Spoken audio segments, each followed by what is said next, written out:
ஒரு நாள் இப்ராஹிம் அலைஹிஸ்ஸலாம் அவர்கள் தூங்கி எழுந்தபோது ஒரு முக்கியமான காரியத்தை செய்யுமாறு அல்லாஹ் அவர்களுக்கு கட்டளையிட்டான், வஹி அறிவித்தான். அவர்கள் தங்களது மனைவி ஹாஜராவை ஒரு நீண்ட பயணத்திற்கு தயாராகும்படி கூறினார்கள். ஹாஜரா அவர்கள் தங்களது குழந்தை இஸ்மாயிலை தங்களது கைகளில் ஏந்தியவாறு புறப்பட்டார்கள். அவர்கள் அரேபிய தீபகற்பத்தின் பாலைவனங்களை அடையும் வரை மிக நீண்ட தூரம் நடந்து கொண்டே இருந்தார்கள். பழங்களோ மரங்களோ உணவோ தண்ணீரோ இல்லாத ஒரு வறண்ட பள்ளத்தாக்கை அவர்கள் வந்தடைந்தார்கள். அந்த பள்ளத்தாக்கில் ஜீவராசிகள் வாழ்ந்ததற்கான எந்தவொரு அடையாளமும் இருக்கவில்லை. இப்ராஹிம் அலைஹிஸ்ஸலாம் அவர்கள் தங்களது மனைவியும் குழந்தையும் ஒட்டகத்திலிருந்து இறங்குவதற்கு உதவிய பிறகு 2 நாட்களுக்கு கூட போதுமானதாக இல்லாத ஒரு சிறிய அளவிலான உணவையும் தண்ணீரையும் அவர்களிடம் விட்டுச் சென்றார்கள். பின்னர் அவர்கள் திரும்பி பார்க்காமல் அங்கிருந்து நடக்கத் தொடங்கினார்கள். அவர்களது மனைவி அவர்களை பின்தொடர்ந்து வேகமாக வந்து, இப்ராஹிம், எங்களை இந்த வறண்ட பள்ளத்தாக்கில் தவிக்க விட்டுவிட்டு நீங்கள் எங்கே போகிறீர்கள் என்று கேட்டார்கள். அவர்கள் அதற்கு பதிலளிக்காமல் தொடர்ந்து நடந்து சென்றார்கள். அவர்கள் மீண்டும் அதையே திரும்பி கேட்டார்கள். ஆனால் இப்ராஹிம் அலைஹிஸ்ஸலாம் அவர்கள் மௌனமாகவே இருந்தார்கள். இறுதியாக அவர்கள் தங்களது சொந்த விருப்பத்தின் பேரில் இதை செய்யவில்லை என்பதை ஹாஜரா அவர்கள் புரிந்து கொண்டார்கள். அல்லாஹ்வே அவர்களுக்கு இவ்வாறு கட்டளையிட்டிருக்கிறான் என்பதை அவர்கள் உணர்ந்து கொண்டார்கள். அவர் அவரிடம், அல்லாஹ் தான் உங்களை இவ்வாறு செய்யுமாறு கட்டளையிட்டானா என்று கேட்டார். அதுக்கு அவர் ஆம் என்று பதிலளித்தார்.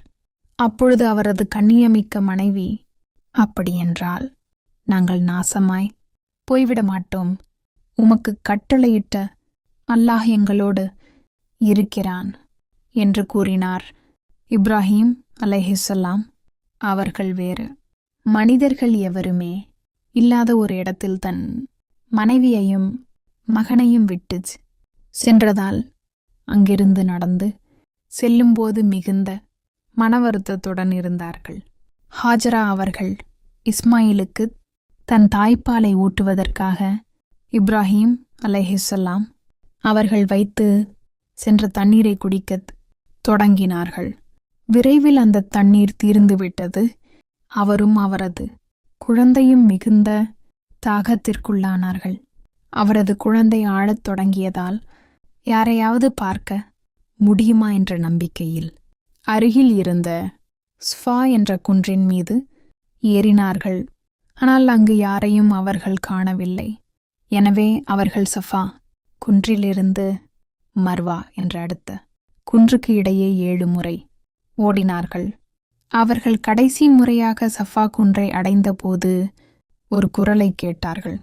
அந்த குரல் எங்கிருந்து வருகிறது என்பதை கேட்பதற்காக அவர்கள் அமைதியானார்கள். அவர்கள் மீண்டும் அந்த குரலை கேட்டு, ஓ, நீங்கள் யாராக இருந்தாலும் சரி, உங்கள் குரலை எனக்கு கேட்கச் செய்துவிட்டீர்கள். எனக்கு உதவ உங்களிடம் ஏதேனும் இருக்கிறதா என்று கூறினார்கள். அப்பொழுது அந்த இடத்திலிருந்து தண்ணீர் ஊற்றெடுத்து ஓடும் வரை ஒரு வானவர் மலக்கு நிலத்தை தோண்டுவதை அவர் கண்டார். ஹாஜரா அவர்கள் விரைவாக அந்த ஊற்றைச் சுற்றி ஒரு தொட்டி போன்ற அமைப்பை ஏற்படுத்தி தங்களது தோல்பையில் தண்ணீரை நிரப்பத் தொடங்கினார்கள். பின்னர் மக்கள் அங்கு வந்து அந்த நீரூற்றிற்கு அருகில் அவர்களுடன் தங்கி வாழ்வதற்கு அனுமதி கேட்டார்கள். இவ்வாறுதான் மக்கா மாநகரம் உருவாகத் தொடங்கியது. இந்த ஜம்ஜம் கிணறு பிற்காலத்தில் பல தலைமுறைகளாக கண்டறியப்படாமல் மறக்கப்பட்டு கிடந்தது. பின்னர் இறைத்தூதர் முஹம்மது ஸல்லல்லாஹு அலைஹி வஸல்லம் அவர்களின் பாட்டனாரான அப்துல் முத்தலிப் அவர்கள் இதனை மீண்டும் கண்டறிந்தார்கள். அன்றிலிருந்து இன்று வரை மக்காவிற்கு வருகை தரும் அனைத்து மக்களும் ஜம்ஜம் தண்ணீரை குடித்து வருகிறார்கள். இந்த கிணறு ஒருபோதும் வற்றி போவதே இல்லை என்பது அல்லாஹ்விடமிருந்து பெற்ற ஒரு அற்புதமாகும், மூஹஜிசா ஆகும். இவ்வாறாகத்தான் ஜம்ஜம் கிணற்றின் நீர் சுரந்து ஓடத் தொடங்கியது.